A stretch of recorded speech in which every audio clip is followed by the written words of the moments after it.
성경은 종종 우리 인간을 양에 이렇게 비유하곤 합니다. 인간이 양과 같다라고 이야기를 하는 것이죠. 필립 켈러라고 하는 분이 쓴 양과 목자라는 책이 있는데요. 이 책은 시편 23편의 말씀을 양의 특징에 비유해서 이렇게 쓴 책입니다. 이 책은 인간이 왜 양에게 비유되고 있는지를 잘 설명을 해주고 있는데요. 양들에게는 이제 습관이 있다고 합니다. 그 습관이 어떠하냐면 만일 양들을 이제 제멋대로 이렇게 버려두면 그 양들이 가는 길이 항상 가는 길을 또 가고 멀리 보지 못하잖아요. 그러니까 항상 가던 앞에 있는 양들을 뒤따라가고 하다 보니까 양들이 가는 곳에는 이제 도랑이 패이게 되고 그 가운데 있는 식물이 다 죽게 된대요. 다 죽게 된대요. 그리고 양들은 절대 그냥 이동하면서 풀을 뜯지 않고 자기가 딱 뜯었던 그 장소에서만 이렇게 또 풀을 뜯고 있는다고 합니다. 그러니까 그 양들을 이제 옮겨두지 않으면 어떻게 되냐면 그 땅에 있는 모든 풀들이, 그러니까는 이 목자들이 보니까 풀의 이 뿌리까지는 뜯어먹지 못하도록 하는 것 같아요. 그래서 약간 어느 정도 먹었다고 하면 이제 목초지를 옮겨가고, 또 약간 먹었다 하면 또 목초지를 옮겨가고, 이렇게 하면서 이제 목초지를 보호해야 되지 않습니까? 그런데 양들은 그런 걸 모른대요. 그냥 한 장소에 있으면 한 장소에서 그냥 끝까지 있다가 어떻게 해요? 그냥 풀이고 뭐 뿌리고 상관없이 다 뜯어먹어서 그 토양이 다 황폐하도록 만들어 버린다는 것이죠. 그리고 그 가운데서는 반드시 기생충과 여러 가지 질병들이 이렇게 들끓게 되어 있다고 합니다. 그래서 결국에는 땅이 더럽혀져서 결국 양들도 이렇게 죽게 되는 것이 양들의 특징이다. 그런데 이게 절대 안 바뀐대요. 어쨌든 뭐 진짜 힘은 하나도 없는 게, 고집은 제일 센 게 양이래요. 갑자기 누가 생각이 나십니까? 예. 힘은 하나도 없으면서 진짜 고집은 정말 예. 그러면서 저자는 이렇게 양들이 맹목적이고 어리석은 습관으로 땅을 황폐하듯이 이렇게 큰 고랑을 만들어 놓는다고 하는데요. 인간들도 마찬가지라는 것이죠. 똑같은 그 습관들에 집착을 해서 결국 무엇입니까? 삶을 이렇게 망치게 되는 경우가 있다라고 이야기합니다. 그러면서 이사야 53장 6절을 인용하면서 인간이 이런 존재다 이렇게 이제 설명을 하고 있는데요. 이사야 53장 6절에 이렇게 이야기하고 있습니다.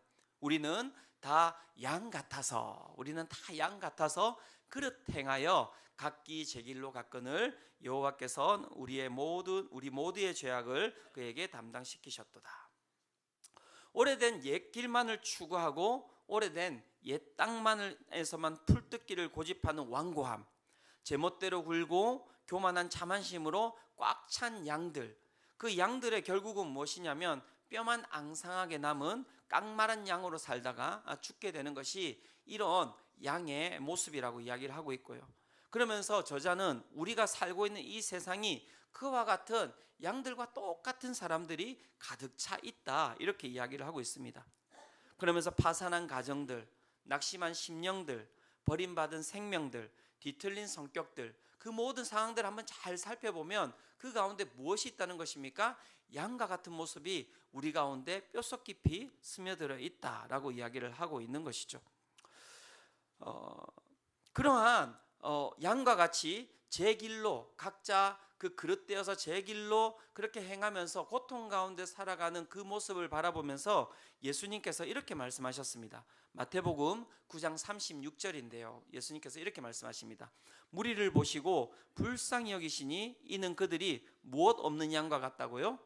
예, 목자 없는 양과 같이 고생하며 기진함이라. 그래서 책의 저자는 이러한 양들, 이 고집이 세고 완고하고 제멋대로 굴고 교만하고 자만심으로 아무것도 없으면서 자만심으로 가득 찬 이 양들, 잘못대로 그렇게 살아가면서 죽음의 길을 걸어가는 그 양들이 유일하게 생명의 길을 걸어갈 수 있는 유일한 길이 있는데, 그것은 무엇이냐면 이게 자기한테서는 절대 생명의 길로 갈 수 있는 방법이 안 나온대요. 누구를 만나야 된다는 것입니까? 무조건 목자를 만나야 된다. 목자 외에는 답이 없다 이렇게 이야기를 하고 있습니다. 그 양들이 평안을 누리느냐 아니면 불안에 처하느냐, 생명의 길을 가느냐 아니면 죽음의 길을 가느냐, 그것은 오직 전적으로 목자에게만 달려있다 이렇게 이야기하고 있는 것이죠. 사랑하는 성도님들, 우리 성도님들의 목자는 누구입니까? 예수 그리스도라고 하지만 내가 양도 하고 내가 목자도 하고 다 하고 이렇게 살아가고 있지 않습니까?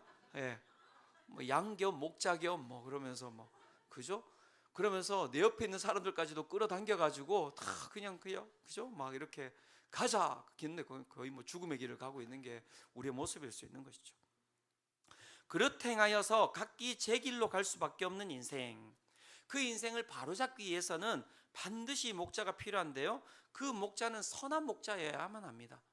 이 세상에는 선한 목자도 있지만 아시죠?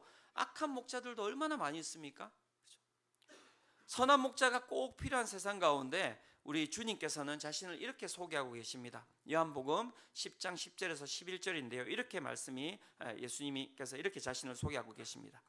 도둑이 오는 것은 도둑질하고 죽이고 멸망시키려는 것뿐이요 내가 온 것은 무엇으로 생명을 얻게 하고 양으로 생명을 얻게 하고 더 풍성히 얻게 하려는 것이라. 나는 누구라? 선한 목자라. 선한 목자는 양들을 위하여 목숨을 버리거니와. 예수님께서는 자신을 무엇이라고 소개하고 있습니까? 선한 목자라고 말씀하고 계시는 것이죠. 사랑하는 성도님들, 왜 교회에 나오십니까? 왜 이 공동체에 나오십니까? 왜 믿음을 가지고 살아가고 계십니까? 우리가 깨달아야 할 게 있습니다. 무엇입니까? 왜 우리가 교회에 나옵니까? 그것은 다른 것이 아니라 이곳에 누가 계시기 때문에 그렇습니까? 선한 목자 되시는 주님께서 이곳에 계시기 때문이고, 우리는 그 가운데서 그 선한 목자 되시는 그 주님 외에는 그렇죠? 살아갈 수 없는 아주 연약한 양이기 때문에 그런 것입니다. 이러한 부분들이 정확하게 우리 가운데 정의 내려지지 않으면 신앙생활이 무의미한 거예요. 왜 여기에 나와 있는지 모르는 것이죠. 왜 예배를 드리는지도 모르는 것입니다. 왜 우리가 이렇게 정말 매일매일마다 주님의 말씀을 들어야 하는지도 모르는 채 그렇게 살아가는 거예요. 그것도 또 양이에요. 그냥 아무 생각 없이 그냥 앞만 보고 살아가는 양의 모습. 그래도 감사한 건 주님께서 어떻게 해요? 그렇게 앞을 보지도 못한 채 그냥 그렇게 그냥 살아가는 그 땅만 보고 살아가는 그 양도 어떻게 해요? 아이고 사랑스럽다고, 아이고 귀하다고. 그 옆에 있는 분들에게 한번 이야기해 주시겠습니까? 하나님께서 당신을 사랑하십니다. 기가 막힌 말씀 아닙니까? 기가 막힌 말씀. 어디 갖다 버려야 될 건데, 그렇죠? 그런 사람, 그 우리를 갖다가 사랑하고 계신다는 것이죠. 내 삶을 황폐한 땅으로 만들 수밖에 없는 한 치 앞도 내다보지 못하는 양과 같은 인생, 그 인생에 오늘도 우리는 선한 목자가 필요한 것입니다. 그럼 어떻게 이 선한 목자 되시는 하나님의 인도하심을 받을 수 있을까요? 그것이 신앙 아닙니까? 오늘 말씀을 통해서 저는 두 가지를 살펴보고자 합니다. 우리의 인생에 있어서 정말 죽음의 길이 아닌 생명의 길로 갈 수 있는 유일한 길, 그 선한 목자와 만나서 그 가운데 푸른 초장과 실만한 물가를 넘어서 아굴골짜기를 지나간다 할지라도 그 가운데서 기쁨과 행복과 생명과 충만함을 누릴 수 있는 길, 그것은 무엇입니까? 다른 것이 아닙니다. 첫 번째는 무엇이냐면 하나님의 음성을 들어야 한다는 것입니다. 앞에서 이야기 드렸듯이 양은 목자 없이는 단 하루도 살 수 없는 존재입니다. 진짜 단 하루도 살 수가 없어요. 일단 이 양들은 자기를 지킬 수 있는 무기가 하나도 없습니다. 그냥 누가 와서 잡아서 먹으면 잡아 먹혀야 되는 게 인생이에요. 뭐가 있습니까? 양들이 아무것도 없어요. 그냥 먹힐 수밖에 없습니다. 이 날카로운 이빨이 있습니까? 발톱이 있습니까? 근육이 있습니까? 근육 없잖아요. 다 막 살덩어리 아닙니까? 그죠? 없어요. 다른 것도 없습니다. 그리고 양들은 이 기가 막힌 게 뭐냐면 아주 순해 보이죠. 근데 제가 앞에서 이야기 드렸듯이 아주 교만한 게 양이라고 이야기하고요. 아주 막 순해 보이고 막 사랑할 것처럼 보이고 그런데 이 양들이 그 안에서 보면은 그 끼리끼리 문화가 엄청 심하대요. 그래서 맨날 싸운대요. 맨날 싸운대요. 그러니까 목자가 없으면 자기들끼리 진짜 그죠? 자기들끼리 아무것도 없는 것들끼리 막 그냥 내가 잘났다, 네가 잘났다, 내 털이 더 낫다, 네 털이 더 낫다 막 이러면서 그냥 그렇게 막 싸우다가 부딪히고 싸우다가 그렇게 피 터져서 죽는다는 거예요. 그게 양의 모습이라고 이야기를 하고 있고요. 그 다음에 이 양들에게는 여러분 아십니까? 코파리라고 하는 것이 꼬이는데요. 그게 어떻게 되냐면 코파리가 이렇게 딱 꼬이면 이 코에다가 기생충을 이렇게 알을 낳는다고 합니다. 그럼 그 알이 그 부화가 되면 어디로 들어가냐면 이 뇌로 들어간대요. 그래서 막 보면은 그 양이 막 이렇게 막 뛰거든요. 막 뛰고 막 뛰다가 이렇게 발라당 뒤집혀서 죽으면 그게 뭐냐면 이제 이 파리가 꼬인 거라고 이야기합니다. 파리가 꼬이지 않게 하기 위하여서 뭘 하는지 아십니까? 우리 기름 붓는다는 그 이야기가 있잖아요. 그래서 양들 머리에다가 이렇게 기름을 부어준대요. 그러면 이 기름이 샥 이렇게 내려가면 거기에 향 때문에 파리가 기생충이 꼬이지 않는다는 거예요. 자기가 그러면 할 수 있습니까? 기름 만들어 가지고 내가 막 이렇게 기름을 붓고 그런 양 보셨습니까? 그죠? 그죠? 그러니까는 목자가 없으면 하루도 살아갈 수가 없습니다. 중요한 건 양들은 뒤집히면 자기가 일어날 수 있을까요? 없을까요? 못 일어나요. 그리고 갔던 길도 머리도 별로 안 좋아가지고요. 갔던 길도 기억 못하고 다 우리 아닙니까? 지난주에 설교했던 거 전혀 기억하지 못하는 우리하고 똑같지 않습니까? 어제 말씀도 기억이 안 나는데 지난주라니요 목사님. 그러니까 딱 진짜 양들은 목자 없이는 하루도 살아갈 수 없는 그런 정말 동물이라고 할 수가 있는 것이죠. 그래서 그 양들이 꼭 해야 될 것은 무엇이냐면 목자가 누구인지 그 음성을 꼭 기억해야 된다. 그런데 기가 막힌 건 이 양들이 귀가 좋다는 거예요. 그래서 목자의 음성을 기가 막히게 듣는다고 합니다. 기가 막히게 엄청 양들이 많은데요. 그 가운데 휘 부르거나 양들아 이렇게 이야기하면 그 수많은 양들 가운데서 그 집 양들이 싹 빠져나와가지고 딱 온다는 거예요. 그렇죠? 그러니까 그게 기가 막힌다는 거예요. 그게 중요한 건 그 목자의 음성을 기억하지 못하면 어떤 일이 벌어지겠습니까? 어디 가서 어떻게 있는지 모르는 채 그냥 죽을 수밖에 없는 것이 바로 이 양의 모습이라고 할 수 있는 것이죠. 그런데 이와 같이 하나님께서 우리에게 무엇이 되신다고요? 목자가 되신다는 것이고요. 그리고 항상 하나님께서는 이 양들이 어떻게 해요? 생명으로 잘 살아가게 하기 위해서 우리 가운데 말씀하신다는 겁니다. 오늘 우리가 읽은 본문은 이제 바울이 2차 선교 여행을 시작하는 부분인데요. 다양한 해석과 이 본문을 통해서 말씀을 할 수 있겠지만요. 여기서 제가 먼저 보기를 원하는 것은 다른 것이 아니라 바울의 모든 일정 가운데 목자 되시는 하나님께서 말씀하고 계시다는 것입니다. 아무리 탁월한 바울이라고 하더라도 그는 양 같은 존재일 수밖에 없는 것이고요.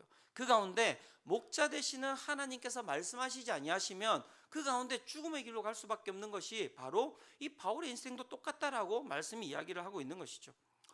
오늘 우리가 살펴본 이 사도행전 16장 6절부터 10절까지의 말씀을 보면 이제 바울이 어떻게 해요? 2차 선교 여행을 시작하는데 그 선교 여행의 목적이 무엇입니까? 1차 선교 여행 때 자신들이 살펴봤던 그 선교지, 그 교회들을 다시 살펴보기 위하여서 이 선교 여행을 떠난 거예요. 그래서 튀르키예 지역, 지금 소아시아 지역으로 다시 그들이 어떻게 해요? 지금 쭉 이렇게 여행을 떠나게 되는데요. 지도 한번 보여주시겠습니까? 잘 보이십니까? 지금? 네. 지금 전쟁이 일어나고 있는 지역이 바로 이 지역이죠, 그죠? 네, 네. 그래서 여기 보면은 보시는 편에 오른쪽 편에 보면은 중간에 수리아 보입니까? 수리아. 수리아의 안디옥이라고 보이시죠? 거기가 이제 안디옥 교회예요. 그래서 거기서 어떻게 해요? 쭉 보면 이제 중앙으로 올라갑니다. 갈라디아, 이고니아, 그러면서 쭉 보면은 아시아라고 하는 그 단어 보이죠? 그 밑에 뭐가 있습니까? 부르기아라고 있습니다. 부르기아. 그래서 사도행전 16장 6절에 보면 이렇게 이야기합니다. 성령이 아시아에서 말씀을 전하지 못하게 하시거늘 그들이 부르기아와 갈라디아 땅으로 다녀가. 그래서 이제 그들이 어떻게 하냐면 쭉 이렇게 그들이 전했던 그 복음을 전했던 지역으로 쭉 가려고 하는데 그 가운데서 성령이 계속 뭔가를 막는 거예요. 그러면서 이제 어디로 가게 되냐면 저기 중앙에 보면은 무시아라고 하는 지역이 보입니까? 무시아? 그래서 이제는 무시아 이렇게 그쪽으로 갔다가 그 다음에 저기 위쪽에 북쪽입니다. 중앙의 북쪽에 보면 비두니아라고 보입니까? 그들이 이제 비두니아로 이렇게 쑥 올라가려고 하거든요. 자, 잠시 내려주시고요. 그런데 사도행전 16장 7절에 보면 이렇게 이야기하고 있습니다. 무시아 앞에 이르러 비두니아로 가고자 애쓰되 누가 허락하지 아니하시는지라? 예수의 영이 허락하지 아니하시는지라. 계속해서 지금 바울은 어떻게 하고 있냐면 이 튀르키예 지역을 계속해서 돌고자 계속해서 애쓰고 있었어요. 그런데 그 가운데서 계속 어떤 일이 벌어지고 있습니까? 하나님의 영이, 하나님께서 어떻게 하고 계십니까? 그 튀르키예 땅에 어떻게 해요? 잊지 못하도록 계속해서 뭐 하고 계시는 것입니까? 막고 계신다는 거예요. 그러면서 어디로 인도를 하고자 하시는 것일까요? 사도행전 16장 9절에 보면 이렇게 이야기합니다. 밤에 환상이 바울에게 보이니 마게도냐 사람 하나가 서서 그에게 청하여 이르되 마게도냐로 건너와서 우리를 도우라 하거늘. 다시 한 번 더 지도 한번 띄워주시겠습니까? 네. 자, 마게도냐가 어디 있을까요? 네, 저기 그리스 지역이 보이죠? 여기가 바로 마게도냐 지역입니다. 마게도냐. 에게해가 보이고, 그래서 무시아에서 바울은 비두니아로 올라가려고 했는데, 그런데 그때 하나님의 영이 어떻게 하셨다고요? 막았다는 겁니다. 북쪽으로 못 가게 하고 어디로 가게 하셨습니까? 계속해서 서쪽으로 가도록 하나님께서 막으셨다, 이렇게 이야기를 하고 있는 것이죠. 자, 내려주시기 바랍니다. 계속해서 보시면 알겠지만 바울은 자기 뜻대로 움직이고 있는 게 아니에요. 이걸 잘 기억하셔야 됩니다. 길은 누가 내시는 줄 아십니까? 길은 하나님께서 내시는 거예요. 양되신 우리 성도님들 기억하시기 바랍니다. 내가 멋대로 가면 죽습니다. 딴 길로 가는 겁니다. 우리가 가는 모든 길은 누가 내시는 거라고요? 예, 목자 되시는 하나님께서 내시는 거라고요. 그래서 그 음성을 들으면서 가야지만이 무엇입니까? 살 수 있는 거예요. 살 수 있는 거예요. 그래서 그 가운데 이제 바울이 어떻게 합니까? 사도행전 16장 10절에 보면 이렇게 이야기합니다. 바울이 그 환상을 보았을 때 우리가 곧 마게도냐로 떠나기를 힘쓰니 이는 하나님이 저 사람들에게 복음을 전하라고 우리를 부르신 줄로 인정함이러라. 그가 걸어갔던 모든 길은 누구의 인도하심으로 걸어갔던 길입니까? 예, 목자 되신 하나님의 인도하심으로 그가 걸어갔던 길이죠. 그리고 이 선교여행 또한 마찬가지입니다. 어떻게 시작합니까?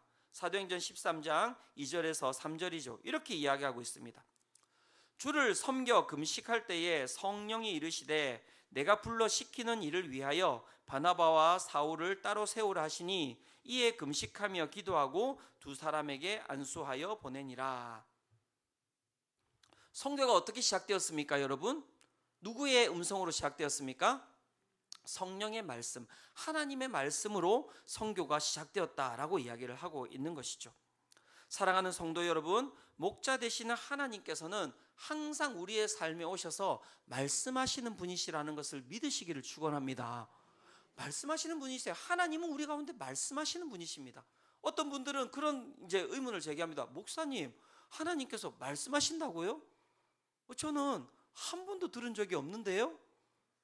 다시 저한테 오십시오. 양이 아닐 가능성이 있습니다. 양은 반드시 목자의 음성을 듣게 되어 있습니다. 목자와 함께 가게 되어 있습니다. 목자는 항상 양을 지키기 위하여서 말씀을 하고 계시는 것이죠.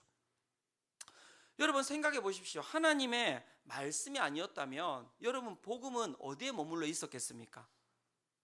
여러분 복음은 여기까지 전파되지 않았을 거예요. 그 양의 특성 제가 이야기 드렸죠. 양은 항상 어떻게 한다고요? 자기가 갔던 길만 다닌다고. 바울이 죽을 때까지 어디만 다녔을까요? 네, 소아시아 지역만 계속해서 다녔을 거예요. 예루살렘에서도 마찬가지죠. 주님께서 땅끝까지 이르러 복음을 전하라고 했는데 여러분 그 가운데 있는 제자들이 어디에 있었습니까? 예루살렘에만 있었습니다. 안 가는 거예요. 안 가는 거예요. 왜 그렇습니까? 안 보이니까요. 자기가 갔던 길만 가니까요. 그래서 어떻게 해요? 주님께서 그것을 다 뿌려버리시잖아요. 그리고 마찬가지입니다. 안디옥에만 있을 것 같으니까 어떻게 하십니까? 거기서 가장 중요한 사람 빼가지고 선교 보내버리잖아요. 선교를 보냈는데도 어디까지밖에 안 갑니까?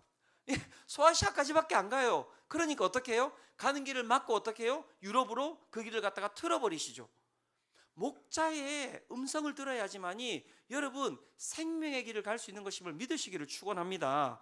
그게 바로 여러분 우리가 오늘도 이 예배 드리고 있는 이유지요. 어떻게 우리가 음성을 듣습니까? 다른 게 아니죠. 예배에 나와야지 음성을 듣는 것입니다.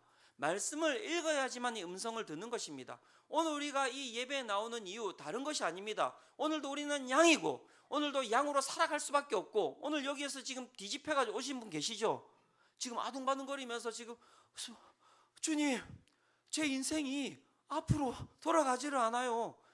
지금 10년대 뒤집어져 있어요. 그런 분들 계시죠? 오늘 말씀 가운데서 우뚝 서시기를 축원합니다. 네. 팔이 꼬여 있는 분들 계시죠?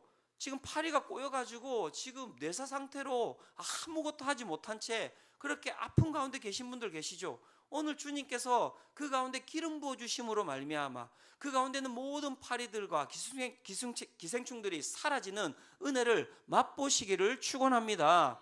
오늘도 끼리끼리 모여가지고 그냥 들이받고 또 들이받고 끊임없는 분쟁 가운데 계시는 분들 계십니까? 오늘 주님의 그 목자 되시는 그 안에서 화평을 누리시기를 축원합니다. 오늘 우리가 예배에 나오는 이유는 다른 것이 아닙니다. 내 가운데 길이 없기 때문에 그렇습니다. 내 가운데 생명이 없기 때문에 그렇습니다. 내 가운데 오늘도 능력이 없기 때문에 그런 것이죠. 그렇기 때문에 진정한 선한 목자 되시는 하나님을 만나야지만이 우리의 이 양 같은 인생이 생명의 길로 나아갈 줄로 믿습니다. 그것이 바로 여러분 예배에 나오는 이유이고요. 그것이 오늘도 우리가 끊임없이 말씀을 묵상하는 이유인 것이죠. 그런데 왜 우리가 예배를 드리지 않을까요? 왜 그런데 우리가 말씀을 잘 읽지 않는 것일까요? 다른 것이 아닙니다. 제가 곰곰이 묵상해 보는데요, 딱 이런 모습 때문인 것입니다. 시편 95편 7절과 8절이 이렇게 이야기하고 있는데 한번 보시기 바랍니다. 그는 우리의 하나님이시요 우리는 그가 기르시는 백성이며 그의 손이 돌보시는 양이기 때문이라. 너희가 오늘 그의 음성을 듣거든 너희는 무리바에서와 같이 또 광야의 마사에서 지냈던 날과 같이 너희 마음을 어떻게 하지 말지어다? 완악하게 하지 말지어다. 내가 목자 되시는 하나님의 음성을 듣지 못하고 있습니까? 오늘도 이 예배 가운데서 아무런 은혜를 받지 못하고 있습니까? 물론 제가 잘못하는 것일 수도 있지만요, 사랑하는 성도님들, 마음을 한번 잘 살펴보시길 바랍니다. 내 마음 가운데 완악함이 있을 수 있다는 거예요. 완악함이 있을 수 있다는 것이죠. 여기에서 이야기하는 그 완악함이라는 것은 무엇을 뜻하는 것일까요? 제가 성경을 찾아봤더니 이 도대체 무리바 광야의 마사에서 어떤 일이 일어났는지 살펴봤더니요, 다른 것이 아닙니다. 애굽 땅에서 나온 이스라엘 백성들이 광야 가운데서 그 가운데서 물을 먹지 못해서 어떻게 했냐면 그 모세 가운데 하나님 앞에 그렇게 들이받은 거예요. 물 달라고 그렇게 들이받은 거예요. 그 물 달라고 들이받았던 그 모습을 바라보면서 완악하다라고 이야기를 하는데요, 이 완악함을 이렇게 출애굽기 17장 7절에 해석하고 있습니다. 한번 잘 보시기 바랍니다. 그가 그곳 이름을 마사 또는 무리바라 불렀으니 이는 이스라엘 자손이 다투었으며 또는 그들이 여호와를 시험하여 이르기를 여호와께서 우리 중에 계신가 안 계신가 하였음이더라. 사랑하는 성도 여러분, 마음이 완악함의 뜻이 무엇인지 아십니까? 믿음이 없다라는 거예요. 믿음이 없다라는 것입니다. 오늘 이 예배 가운데서 믿음을 가지시기를 축원합니다. 오늘도 목자 되시는 우리 주님께서 우리 성도님들의 길을 인도하시는 분이심을 믿으시기를 축원합니다. 말씀을 믿으셔야 됩니다. 오늘도 예배 가운데서 내 삶이 바른 길로 인도받을 것이다라는 것을 믿음으로 그 가운데 받아들이지 않으면 그 완악함 가운데서는 삶의 어떤 변화도 누리지 못할 것이다라고 이야기를 하고 있는 것이죠. 말씀을 믿으셔야 돼요. 예배 가운데서 주님께서 오늘도 우리 가운데 말씀하실 것이다라는 것을 믿으셔야 하는 것이죠. 그 마음에 뜨거움이 없다는 것입니다. 제가 이전에 그 대학부 아이들을 이제 가르쳤을 때인데요, 이 제자 중에서 아주 이렇게 참 똑똑한 애가 한 명이 있었습니다. 지금도 신앙생활을 너무 잘하고 있는데요, 얘가 정말 똑똑했습니다. 학교도 참 이렇게 좋은 학교로 가게 되었는데요, 거기서도 공부를 엄청 잘했습니다. 저한테 이제 2학년 2학기 때 제자 훈련을 받았는데요, 이 이제 3학기 동안 1학년 그다음 2학년 1학기 이 3학기 동안 올 A B를 한 번도 받아본 적 없는 정말 공부를 잘하는 애였어요. 이런 애들이 제자 훈련 받겠습니까? 안 받겠습니까? 안 받아요. 얘네들 절대 안 받습니다. 왜요? 시간이 없거든요. 시간이 없고 자신들 이 정도 이렇게 하려면은 정말 열심히 해야 되거든요. 학교에서 공부하듯이 여기서 교회에서 공부하는 것도 열심히 해야 되는 거예요. 그러니까는 안 되는 거예요. 그래서 제가 불렀어요. 너 제자훈련 받아야지. 그러니까 목사님 시간이 없습니다. 시간이 없어도 받아야지. 그런데 시간이 없어서 힘들 것 같습니다. 그래서 제가 이야기했습니다. 너가 가지고 있는 지혜 누가 주시는 거니? 너가 이렇게 여기까지 온 길을 누가 여신 거니? 너가 가지고 있는 지식 누가 주신 거니? 또 대답은 잘해요. 하나님이요, 하나님이요, 하나님이요. 너는 그 하나님을 믿고 있니? 이 완악한 양아. 자기가 믿고 있다는, 그러면 믿고 있으면 여기 와서 하나님께 더욱더 가까이 나아가라. 하나님께 더욱더 가까이 나아가면 그 가운데서 하나님께서 정말 너에게 더 큰 지식 주시지 않겠느냐. 그게 너의 믿음 아니냐? 너 지금 받아야 된다. 너 지금 하나님을 더욱더 깊이 만나지 못하면 내가 보기에 너 나중에 가가지고 교만해가지고 안 돼. 그래가지고 2학년 2학기 때 얘가 이제 제자훈련을 받은 거예요. 정말 죽으라고 하더라고요. 죽으라고. 정말 막 그 신촌에서 막 분당까지 매일 왔다 갔다 하는데요. 목요일 저녁에 뭐 항상 3시간 4시간 막 이렇게 훈련시키고 엄청 과제도 많이 내어주고 하거든요. 전화 와가지고 목사님 중간고사 기간인데 어떻게 와야지. 뭘 와서 열심히 하라고. 그런 거 없거든요. 막 짤없이 막. 그렇게 하고 한 학기가 딱 지났는데 어떤 일이 벌어졌는지 아십니까? 올 A 뿔을 받았습니다. 그리고 4학년 졸업할 때 저한테 와서 이런 얘기를 했어요. 목사님 왜? 그랬더니 자기가 4년 동안 진짜 올 A를 다 받았거든요. 그런데 올 A 뿔을 받은 학기는 딱 그 2학년 2학기밖에 없는 거예요. 열심히 하시기를 바랍니다. 열심히 하셔야 돼요. 걔는 정말 열심히 했습니다. 잠을 안 자고 추월하고.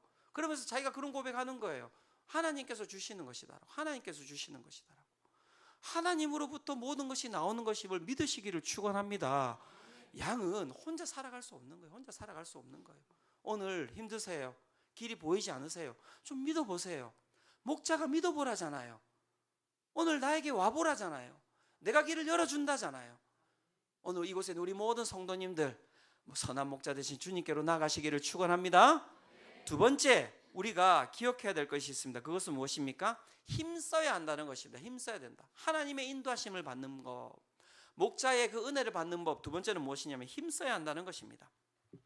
바울이 하나님의 음성을 듣고 그 다음에 어떻게 반응하는지를 한번 보십시오. 사도행전 16장 10절입니다. 이 부분은 같이 한번 읽어보도록 하겠습니다. 함께 읽겠습니다. 자, 시작.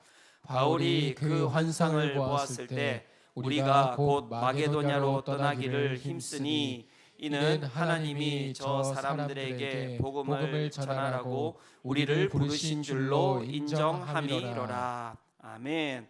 우리가 하나님의 인도하심을 받기 위하여서는 첫 번째 음성을 들어야 되고요. 두 번째는 무엇이냐면 그 음성을 듣고 그 음성이 우리의 삶에 녹아내리도록 힘써야 한다는 것입니다. 바울이 하나님의 음성을 들은 다음에 어떻게 하였습니까? 가만히 있지 않았습니다. 10절에 뭐라고 말씀하고 있습니까? 바울이 그 환상을 보았을 때 우리가 곧 마게도냐로 떠나기를 어떻게 했다고요? 힘을 썼다, 이렇게 이야기하고 있는 것이죠. 그냥 자연스럽게 갔다는 것이 아닙니다.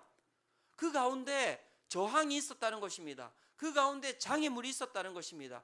그 가운데서 가지 못할 만한 여러 가지 그러한 일들이 있었지만 그는 하나님의 말씀을 믿었기 때문에 어떻게 해요? 그곳으로 하나님의 음성을 신뢰함으로 순종함으로 힘쓰며 나갔다, 이렇게 이야기를 하고 있는 것이죠. 여기서 힘썼다라고 하는 단어의 뜻은 부지런히 하다, 열심히 서두르다, 힘써 애쓰다, 열중하다라는 뜻을 가지고 있는 것입니다. 사랑하는 성도 여러분, 힘을 쓰시기를 축원합니다. 왜냐하면 우리 가운데는 진정한 목자의 음성을 듣고 따라가지 못하도록 하는 또 다른 음성이 존재하기 때문에 힘쓰지 아니하면요, 내가 목자의 음성을 듣고 따라가는 것이 아니라 딴 길로 갈 수 있는 존재라는 거예요. 갈라디아서 5장 17절이 우리의 마음 가운데 어떠한 마음이, 어떠한 음성이 두 개가 있는지를 설명을 하고 있는데요. 갈라디아서 5장 17절 같이 한번 읽어보도록 하겠습니다. 갈라디아서 5장 17절. 없다고 합니다. 제가 한번 읽어보겠습니다. 육체의 소욕은 성령을 거스리고 성령은 육체를 거스르나니 이 둘이 서로 대적함으로 너희가 원하는 것을 하지 못하게 하려 함이니라.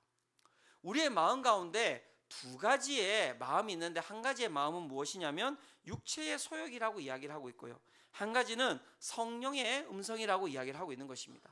하나님의 음성, 선한 목자 되신 하나님의 음성이 있고 그 가운데서는 무엇이 있습니까? 그 가운데서는 악한 목자죠. 우리를 고통스럽게 하는 세상의 음성이 함께 존재한다는 것입니다. 그리고 이 두 가지가 어떻게 해요? 그 가운데 끊임없이 대적하고 있다.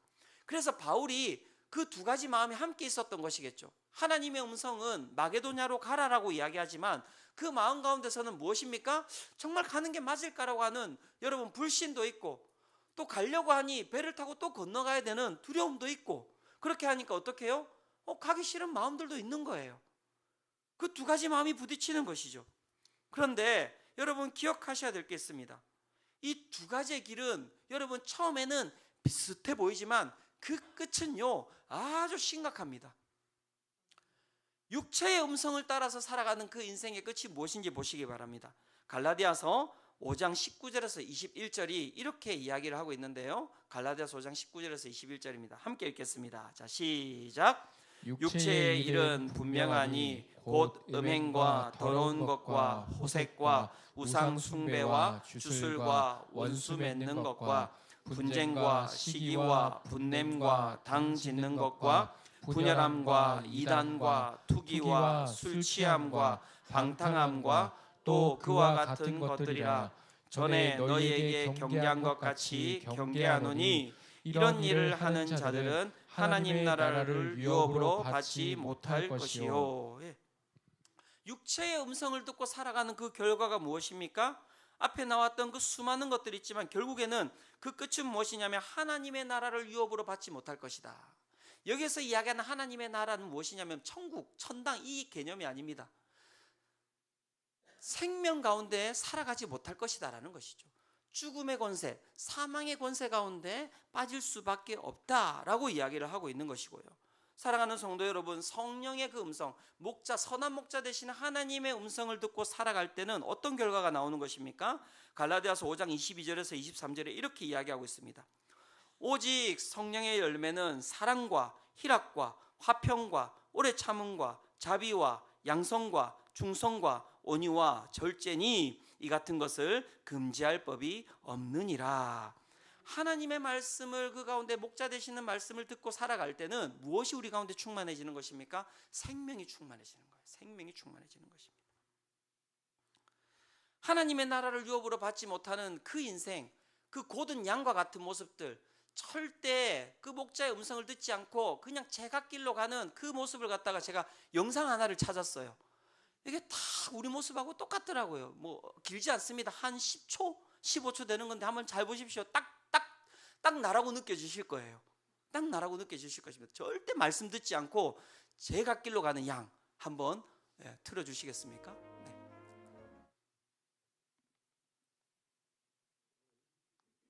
네.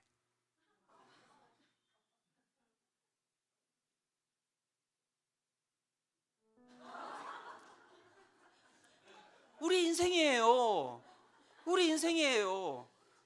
아무리 목자가 구덩이에서 꺼내줘봤자 그 가운데 목자의 음성은 듣지 않고 한 번 더 보여주시겠어요? 한 번 더 보여주세요. 기억하세요. 오늘 설교는 다 필요 없고 요거 하나만 기억하고 가면 됩니다. 나야, 이게 나야. 구해주면 뭐합니까? 이게 우리 인생이에요. 우리 인생이에요. 무슨 인생? 목자 되신 하나님의 음성을 듣지 않고 내 멋대로 살아가는 제갓길로 가는 인생, 그 끝은 구덩이에 빠져서 이제 죽는 거예요. 죽는 거예요. 목자가 있으니까 또 다행이죠. 또 끄집어내 주니까. 그러면 보세요. 또 제갓길로 가요. 그럼 계속 구덩이에 계속 빠지는 거예요. 계속. 그런 인생을 살고 싶으십니까? 아니잖아요. 그렇죠? 그렇다면 어떻게 해야 되겠습니까? 다른 것 아닙니다. 우리의 씨름은 다른 게 아닙니다. 끊임없는 그 육체의 세상에 끊임없는 그 메시지와 하나님의 메시지를 끊임없이 듣고 살아가는 그 싸움 가운데 있는데요. 그것을 에베소서 6장 12절에는 이렇게 이야기합니다. 우리의 씨름은 혈과 육을 상대하는 것이 아니요 통치자들과 권세들과 이 어둠의 세상 주관자들과 하늘에 있는 악의 영들을 상대함이라. 우리가 상대하는 건 아주 무서운 것입니다. 이리와 늑대와 여러분 그 가운데서 사악한 짐승 같은 자들입니다. 그래서 우리를 어떻게 해요? 끊임없이 먹어서 삼키려고 하는 자들이 이 세상에 널려 있다는 거예요. 그 가운데서 우리가 목자의 음성을 듣기 위해서 그럼 무엇을 해야 되는 것입니까? 에베소서 6장 18절이 이렇게 이야기하고 있습니다. 모든 기도와 간구를 하되 항상 성령 안에서 기도하고 이를 위하여 깨어 구하기를 항상 힘쓰며 여러 성도를 위하여 구하라 라고 이야기를 하고 있는 것이죠. 사랑하는 성도 여러분, 기도하기를 힘쓰시기를 축원합니다. 제가 교회에 교회당에 매일 오라 그렇게 이야기 드리고 싶지 않은데요. 사랑하는 성도 여러분, 음성을 들으셔야지 살 수 있지 않습니까? 다음 주에 그죠? 2주 뒤에 뭐가 있습니까? 고난주간 특별 부흥회 있죠. 오셔서 주님의 말씀, 서다 목자 되시는 주님의 말씀을 들으시기를 축원합니다. 들으시기를 축원합니다. 그래야지 살아요. 그래야지 살아요. 그래서 좋은 말씀을, 좋은 꼴을 전해주실 그분을 모셔왔으니까요. 제발 오셔서 그 귀한 말씀을 듣고 저렇게 또 구덩이에 빠지지 마시고 그 가운데서 생명으로 나가시는 우리 모든 성도님들 되시기를 축원합니다. 사랑하는 성도님들, 내일 일은 우리가 알 수가 없습니다. 그런데 오늘도 한 치 앞도 보지 못하는 우리가 양 같은 존재가 오늘도 목자인 척 그렇게 살아가고 있다면 오늘도 우리의 인생의 끝은 죽음과 사망의 권세밖에 없는 것이죠. 사랑하는 성도님들, 오늘 말씀 붙들고 내일 일은 나는 모르니 목자 되시는 주님께 우리의 삶을 맡기며 나아갑니다. 우리의 삶을 인도하여 주시옵소서라고 믿음으로 나아가는 우리 모든 성도님들 되시기를 축원합니다.